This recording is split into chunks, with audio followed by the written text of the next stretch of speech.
You know, the Carolinas lost a very special person this weekend. Doug Mays, a broadcast pioneer, TV and radio legend, passed away at the age of 93 at his home. He made history here at WBTV, becoming the first permanent television news anchor in Charlotte. It was more than a job, and there was much more to the man who held that position. News with Doug Mays. Good evening. A prison guard. Over the course of 4 decades, Carolinians heard that deep, commanding, comforting voice. Doug Mays helped launch television at WBTV, the first station in the South. So I lucked out. After a stint at WBT Radio, Mays became the SO reporter, one of 6 in the country in those early days of TV in 1952. He told our Paul Cameron a few years ago about that much simpler operation. This was your news set.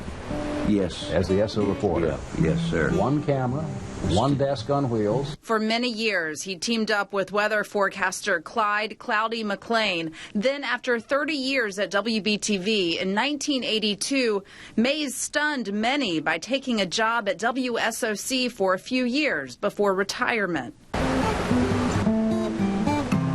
It gave Mays more time to practice his first love, music. Born in Tennessee, Mays learned to play from family whom he called hillbilly musicians. He even played at the Grand Ole Opry.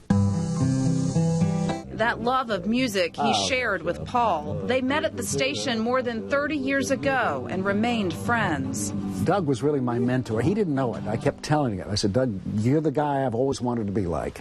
Mays was a big supporter of the Shriners, inducted into the Charlotte Broadcast Hall of Fame just 2 months ago. And you know, Doug Mays, considered, a straight-faced newsman, he had a great sense of humor. He always had a great joke. He always put his audience at ease with a very funny line or a funny saying. And he was great in person. And we were honored here at WBTV to have this broadcasting legend come back home. Good evening and welcome. I'm Molly Grantham. And I'm Doug Mays, in for Paul Cameron. Nice to see you again. At the age of 91, Doug Mays returned to WBTV, sharing gratitude and great stories. I am overwhelmed. I don't mean to get emotional, but this hasn't happened in a long time.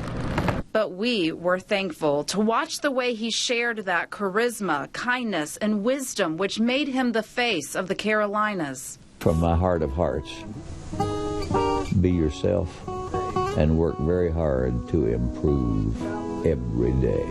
Try to do better today than you did yesterday. I'll hush up my mug if you fill up my jug with a good old Mountain Dew. Yeah, he felt like part of our family here and, of course, yours over the years. A funeral for Doug Mays will be Wednesday at Denver United Methodist Church. We are thankful for him. We're working